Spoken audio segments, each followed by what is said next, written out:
अगर आसमां तक मेरे हाथ जाते तो कदमों में तेरे सितारे बिछाते। अगर आसमां तक मेरे हाथ जाते तो कदमों में तेरे सितारे बिछाते। गुड इवनिंग स्टूडेंट्स, कैसे हैं सब लोग। भाई ठंडा बढ़ गया है, ठंडे में अपना पूरा ख्याल रखो और पढ़ाई का भी ख्याल रखो। आराम से रजाई में बंद हो जाइए और सर का वीडियो देखकर सो जाइए, अच्छा नींद आएगा। एकदम पैक रहिए। चलिए शुरू करते हैं। तो आज का वीडियो में आपको इंटीग्रेशन के 10 ऑब्जेक्टिव प्रश्नों का उचित सॉल्यूशन आप तक मैं पहुंचाने का प्रयास करूंगा, जो परीक्षा के दृष्टिकोण से काफ़ी हेल्पफुल है स्टूडेंट्स, बहुत मददगार रहने वाला है। एकदम इजी वर्ड्स, कोई तकलीफ नहीं होना है, बस सुनिए समझिए। Class 12 objective part 7 first question है integral x root x D X बराबर व्हाट। मतलब x रूट एक्स का इंटीग्रेशन करने के बाद क्या रिजल्ट आएगा वो हम लोगों को बताना है। परीक्षा में 4 ऑप्शन होंगे, तो आपका सही ऑप्शन क्या रहने वाला है। चलिए शुरू करते हैं स्टूडेंट। सबसे पहले यहाँ पर मैं सॉल्यूशन लिख देता हूँ फर्स्ट के लिए। आपका प्रश्न है x root x D x. चलिए तो मैं इसको ऐसे भी लिख सकता हूँ x गुना x के पावर 1/2 dx। चूँकि रूट ख़त्म होगा बुआ तो पावर में कितना आने वाला है 1/2 आएगा। और आप लोगों को पता है कि गुना में अगर बेस सेम हो तो पावर को जोड़ दिया जाता है। गुना में अगर आधार समान होता है तो पावर को जोड़ दिया जाता है। तो देखिए यहाँ भी x बेस है, यहाँ भी x बेस है, तो इसका पावर 1 और उसका पावर 1/2, दोनों को क्या किया जाएगा, जोड़ दिया जाएगा। तो चलिए हम लोग जोड़ देते हैं भैया। x के पावर 1 जोड़ 1/2। अब आप ही बताइए, 1 में आधा जोड़ेंगे तो कितना होगा, 1.5 होगा ना, 3/2 होगा ना dx। अब इंटीग्रेशन का ये फॉर्मूला तो आप लोग पढ़े होंगे, x के power n dx is equal to x के पावर n+1 बटा n+1। आप बता सकते हैं कि आपका n कौन है, आपका n 3/2 है। तो पावर में 1 जोड़िए और बटा में भी 1 जोड़िए, तो ये तो फॉर्मूला हुआ। अब इस फॉर्मूला का इस्तेमाल यहाँ करेंगे हम लोग। तो यहाँ हो जाएगा x का पावर 3/2 + 1 बटा 3/2 + 1। मतलब x का पावर यहाँ पर 2 एलसीएम लेंगे तो 3 जोड़ 2 मतलब 5/2, और बटा के नीचे भी वही चीज़ होगा 5/2। अब ये 5/2 पलटी खाएगा तो 2/5 हो जाएगा, और x के पावर ये 5/2 ही रहने वाला है। और जब इंटीग्रेशन समाप्त हुआ तो अंतिम में एक समाकलन अचर c जोड़ दिया जाएगा। तो ये आपका सही ऑप्शन होगा 2/5, x के पावर 5/2 + c। इसी में आप टिक मारकर 1 नंबर का हकदार हो जाएंगे। चलिए तो इसको फटाफट आप लोग नोट कर लीजिए, बोर्ड साफ करते हैं और नेक्स्ट क्वेश्चन का सलूशन आप तक पहुंचाते हैं। पूरा सलूशन अच्छा से देखिएगा। अगर आपका बेस कमज़ोर है तब तो आपको बिना वीडियो को स्किप किए ही देखना है। अगर आप तेज़ दिमाग वाले हैं तो जितना जल्दी देख जाइए उससे हमको कोई मतलब नहीं है। आपको बस ये 10 क्वेश्चन का जवाब आना चाहिए और अच्छे से आना चाहिए। चलिए तो नोट कीजिए आप लोग। लीजिए तो सवाल नंबर 2 का सॉल्यूशन अब देख सकते हैं आप। प्रश्न है इंटीग्रल 1/क्यूब रूट ऑफ एक्स। इसको बउआ बोलते हैं क्या, cube root of x. Hindi में इसको कहेंगे x का घनमूल। क्या कहेंगे बुआ? x का घनमूल बोलेंगे। ठीक है, तो चलिए इसका इंटीग्रेशन करके हम आपको दिखा देते हैं। तो चलिए सवाल नंबर 2 का सॉल्यूशन भी देख लीजिए। आपका प्रश्न है 1 के बटा में x का घनमूल और इसका निकालना है इंटीग्रेशन बुआ। तो ये x का घनमूल जब समाप्त होगा तो x का पावर में जाएगा 1/3। क्या जाएगा? 1/3 जाएगा। और नीचे का पावर जब ऊपर जाएगा तो क्या होगा मालूम है आप लोगों को? x का पावर जो 1/3 है वह ऊपर जाएगा तो माइनस में 1/3 हो जाएगा। ऐसा घातांक चैप्टर में आप लोग पढ़े होंगे। अब फिर फॉर्मूला लग जाएगा जो पिछला क्वेश्चन में लगा है, क्वेश्चन नंबर 1 के सॉल्यूशन में जो लगा है ना अभी, ये फॉर्मूला इंटीग्रल x के पावर n dx बराबर x के पावर n+1/n+1 जहाँ n नॉट इक्वल टू -1। तो ये फॉर्मूला आपका अभी लगेगा यहाँ। तो फॉर्मूला में x का पावर -1 नहीं चाहिए। ठीक है, -1 के अलावा कुछ भी हो सकता है, -1/3 हो सकता है। तो x का पावर -1/3 +1 बटा -1/3 +1। अब 1 में से 1/3 घटाइए, क्या होगा से बताइए? 1 में से 1/3 घटेगा 3 - 1। तो x का पावर हो रहा है बुआ 3 - 1 मतलब 2/3। तो नीचे भी 2/3 होगा, ये 2/3 पलट जाएगा तो हो जाएगा बुआ 3/2 और x का पावर 2/3 ही रहेगा और प्लस में c जोड़ देंगे। यही ऑप्शन में टिक मार दीजिएगा, यही है आपका करेक्ट आंसर। तो चलिए 2 भी क्लियर हो गया, 1 भी क्लियर हो गया। अब आ जाइए सवाल नंबर 3 में -π/2 से +π/2 साइन के पावर 9x। तो 3 का सॉल्यूशन देख लीजिए। -π/2 से +π/2 साइन के पावर 9x dx। तो प्यारे बच्चों इसका आंसर होगा 0। आप लोग निश्चित समाकलन के गुणों का अध्ययन किया होगा तो उसके अंतर्गत आपको बताया गया होगा कि -a से +a f(x) dx बराबर 0 बशर्ते कि f(x) एक ऑड फंक्शन है। f(x) कैसा फंक्शन है? ऑड फंक्शन है। उसको हिंदी में कहते हैं बुआ विषम फलन। तो साइन के पावर 9x एक विषम फंक्शन है। ठीक है, तो विषम फंक्शन है इसीलिए इसका इंटीग्रेशन जो है वह किसके बराबर होगा? 0 के बराबर होगा। तो इसमें आप लोग 0 में टिक मार देंगे। हाँ, परीक्षा में 9 के जगह 7 भी दे दे तो भी 0 होगा आंसर। 99 भी दे दे तो भी आंसर होगा। कोई ऑड नंबर साइन के पावर में 11 दे दे, 13 दे दे, 17 दे दे, 19 दे दे, 101 दे दे, नो प्रॉब्लम, सबका आंसर 0 ही होगा। अब बड़ा इंपॉर्टेंट है महाराज, ये सवाल बड़ा इंपॉर्टेंट है। एमडी तो पूछिए देगा, देखिएगा, परीक्षा दीजिएगा तो पता चलेगा कि हाँ सर एकदम सही कहे थे वही हुआ। चलिए 4 नंबर सवाल का सोल्यूशन में आ जाइए। cos 3x का इंटीग्रेशन करना है बुआ जी, cos 3x का इंटीग्रेशन करना है। लीजिए कीजिए cos 3x का इंटीग्रेशन। ठीक है, तो cos का इंटीग्रेशन होता है साइन, तो cos का इंटीग्रेशन साइन। एंगल 3x है तो 3x लिखाएगा और 3x है तो बटा में 3 जाएगा और अंतिम में को c जोड़ देंगे, यही आंसर हो गया। अच्छा चलिए तो सवाल नंबर 5 का सॉल्यूशन देख लेते हैं। इंटीग्रल 1 to 3 1/1 + x² dx, इसका वैल्यू आपसे पूछा जा सकता है एग्जाम में कि इसका सही ऑप्शन क्या होगा। तो चलिए हम, यह निश्चित समाकलन का क्वेश्चन है, लोअर लिमिट अपर लिमिट लगा हुआ है। तो चलिए 5 नंबर सवाल का सॉल्यूशन आप लोग देख लीजिए। आपका इंटीग्रेशन है 1 to √3 1/1 + x² dx। प्यारे बच्चों बताइए कि 1/1 + x² का इंटीग्रेशन क्या होता है? बताइए, सूत्र याद होगा आपको। 1/1 + x² का इंटीग्रेशन क्या होगा? तो बउआ होगा tan 1x।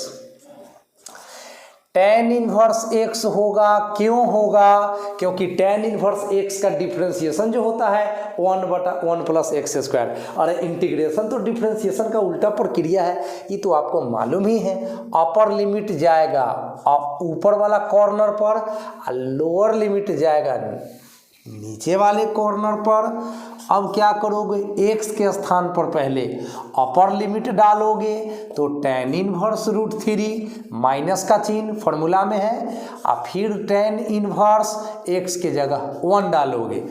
अब जरा इन्वर्स ट्रिगोनोमेट्रिक फंक्शन यूज करूंगा मैं। बाहर tan इनवर्स है तो √3 के चलते आप सोचिए कुछ कि tan कितना डिग्री का मान √3 होगा। तो मैं समझता हूँ कि tan 60 degree, tan 60 degree is equal to √3। लेकिन हमें डिग्री में नहीं, हमें रेडियन में लिखना है सब कुछ। तो 60 डिग्री को π/3 लिखा जाता है, क्योंकि 180/3 कट के 60 डिग्री हो जाएगा आपका।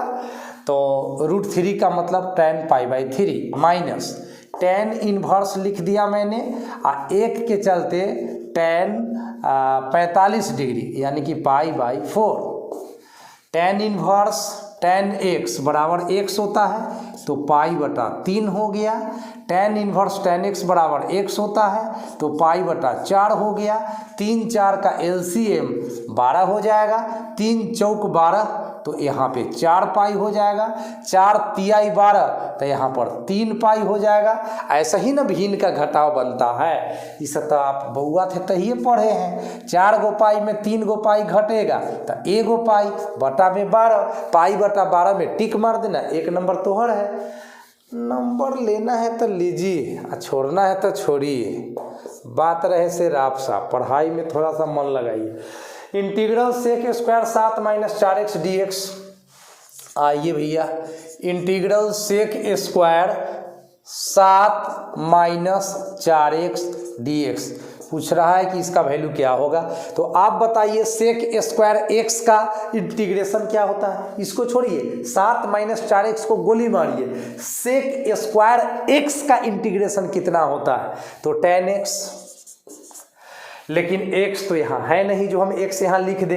x के जगह तो 7 - 4x है तो यहाँ 7 - 4x लिख दीजिए। और x के गुणांक क्या है? -4, तो -4 बटा में भी जाएगा और एगो c जोड़ दीजिए, हो गया कहानी खत्म।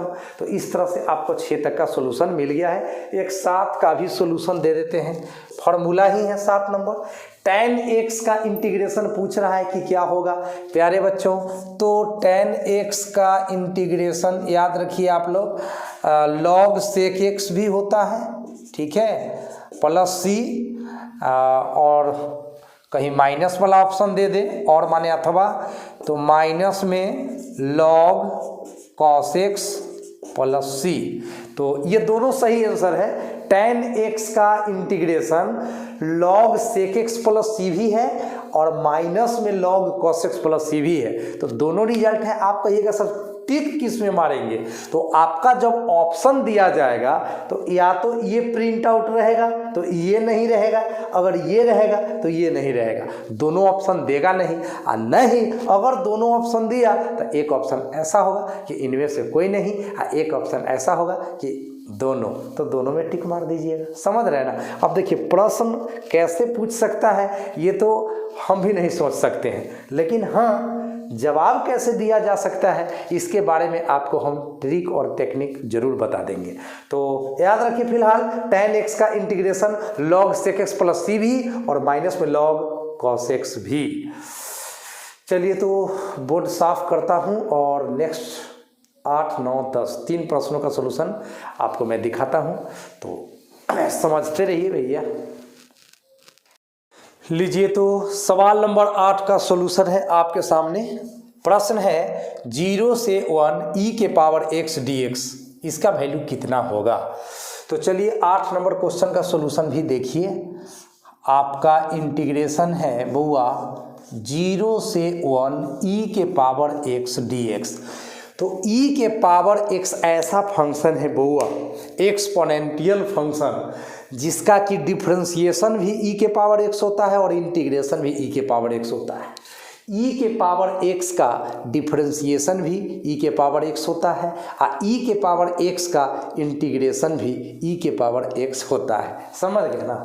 चलिए तो चलिए ई के पावर एक्स का इंटीग्रेशन हो गया ई के पावर एक्स। अब ये अपर लिमिट जो 1 है, ये जो अपर लिमिट 1 है ये अपर कॉर्नर पर जाएगा और ये जो लोअर लिमिट 0 है यह लोअर कॉर्नर पे जाएगा। अब हम लोग क्या करने वाले हैं, x के स्थान पर पहले अपर लिमिट डालेंगे और माइनस देकर x के स्थान पर लोअर लिमिट डालेंगे। पहले x के स्थान पर अपर लिमिट डालेंगे, फिर माइनस देकर x के स्थान पर लोअर लिमिट डालेंगे। ठीक है। अब e के पावर 1 मतलब e, e के पावर 0 मतलब 1, यही है आपका सही आंसर और इसी में टिक मार करके 1 नंबर का आप हकदार हो जाइएगा। अब सवाल नंबर 9 दिखाते हैं आपको, सेक स्क्वायर एक्स बटा कॉसेक स्क्वायर एक्स का इंटीग्रेशन। चलिए तो 9 नंबर सवाल का सॉल्यूशन भी आप देख सकते हैं। प्रश्न है सेक स्क्वायर एक्स बटा cosec square x, sec square x बटा कॉसेक स्क्वायर एक्स dx। ठीक है बुआ। तो सेक स्क्वायर एक्स को आप क्या लिख सकते हो, 1 बटा कॉस स्क्वायर एक्स। याद करो सेक थीटा कॉस थीटा एक दूसरे का उल्टा होता है, तो सेक थीटा का सूत्र 1 बटा कॉस थीटा, इस पर स्क्वायर है सेक पर तो कॉस पर भी स्क्वायर होगा। कॉसेक स्क्वायर थीटा इसको आप 1 बटा साइन स्क्वायर थीटा लिख सकते हैं, यानी कि कॉसेक स्क्वायर एक्स बराबर 1 बटा साइन स्क्वायर एक्स लिख सकते हैं। ये dx है। आगे आ जाइए, ये 1 बटा कॉस स्क्वायर एक्स हम एज इट इज लिख दिए, फिर भिन्न के भाग में यहाँ गुना का चिन्ह पड़ेगा और साइन स्क्वायर एक्स ऊपर जाएगा और 1 नीचे आएगा और dx। और साइन स्क्वायर थीटा बटे cos square theta, sine square theta बटा कॉस स्क्वायर थीटा, ये हो जाता है आपका टेन स्क्वायर थीटा। तो यहाँ पे आप लिख दीजिए टेन स्क्वायर एक्स dx। अब चूंकि sec square theta minus tan square theta, ये कितना पढ़े हैं आप लोग 10वां क्लास में 1 पढ़े हैं। तो अब क्या हो जाएगा, सेक स्क्वायर थीटा ये +1 इधर आएगा तो -1, अब माइनस में टेन स्क्वायर थीटा उधर जाएगा तब प्लस में टेन स्क्वायर थीटा हो जाएगा। यानी कि टेन स्क्वायर थीटा का फॉर्मूला सेक स्क्वायर थीटा -1 हो गया। तो इस फॉर्मूला का इस्तेमाल करते हुए टेन स्क्वायर एक्स को हम क्या लिख सकते हैं, तो सेक स्क्वायर एक्स -1 लिख सकते हैं। और प्यारे बच्चों सेक स्क्वायर एक्स का इंटीग्रेशन टेन एक्स होता है। सूत्र तो पूरा याद कर लीजिएगा आप लोग। 1 का इंटीग्रेशन एक्स के रेस्पेक्ट में, 1 का इंटीग्रेशन x के रेस्पेक्ट में x होता है और प्लस में c जोड़ दीजिएगा तो सही ऑप्शन होगा tan x - x + c। और एक क्वेश्चन और बच गया है 10 नंबर, तो 10 के साथ कहानी होगा बस।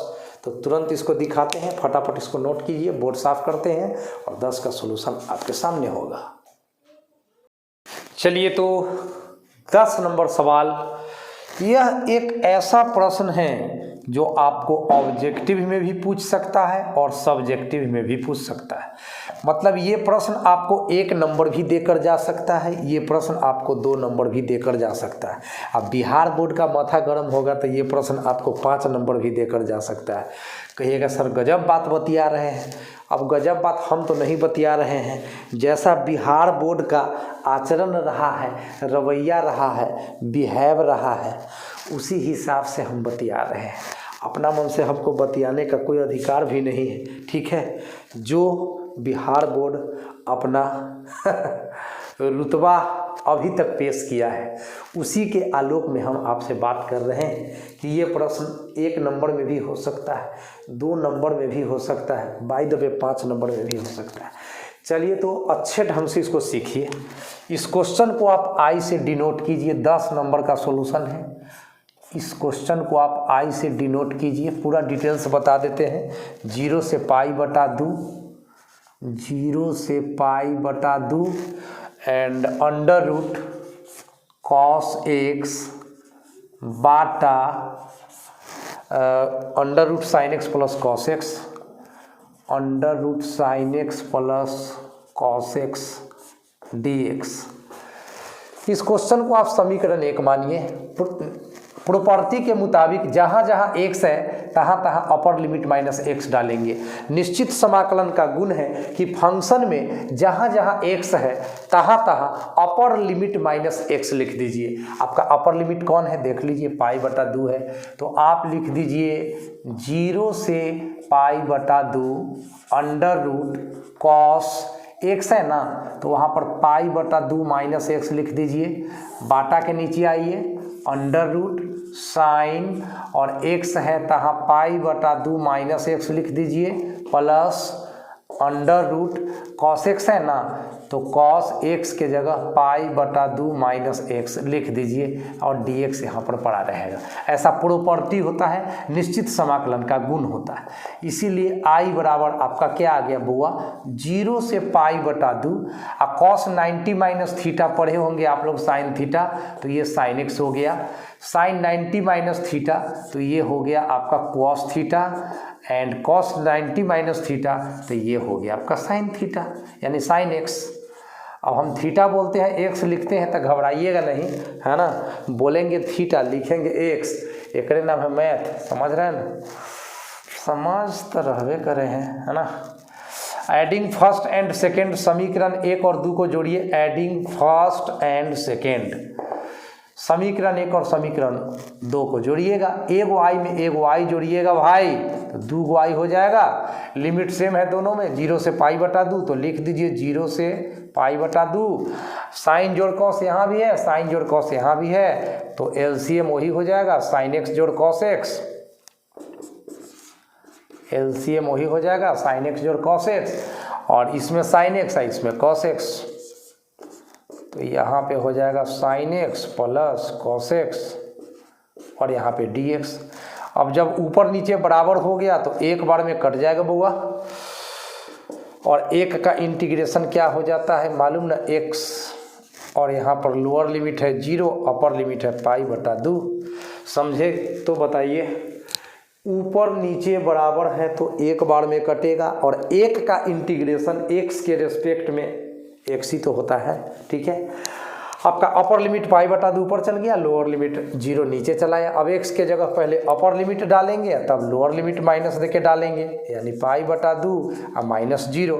अब माइनस 0 लिखने से फ़ायदा क्या होगा, तो आई बराबर ये 2 गुना 2 क्या बन जाएगा 4, तो इसका आंसर पाई बटा 4 होगा। तो अगर ऑब्जेक्टिव में ये प्रश्न आता है तो आप इसका आंसर याद रखिए। अब इतना बना करके पाई बटा 4 लाना तर्क संगत नहीं है, अच्छा बात नहीं है। याद रखिए कि 0 से पाई बटा 2 लिमिट है, यहाँ कॉस है, यहाँ साइन है, यहाँ कॉस है, मतलब ये कॉस यहाँ भी हो सकता है, साइन यहाँ भी हो सकता है, ठीक है ना, तो भी इसका आंसर पाई बटा 4 होगा। बाय द वे यहाँ tan x है, यहाँ tan, यहाँ cot है, फिर भी आंसर पाई बटा 4 ही होगा। तो इसको आप याद रखें कि अगर ऑब्जेक्टिव में ये प्रश्न आएगा ना तो पाई बटा 4 में टिक मार दूंगा। Thank you.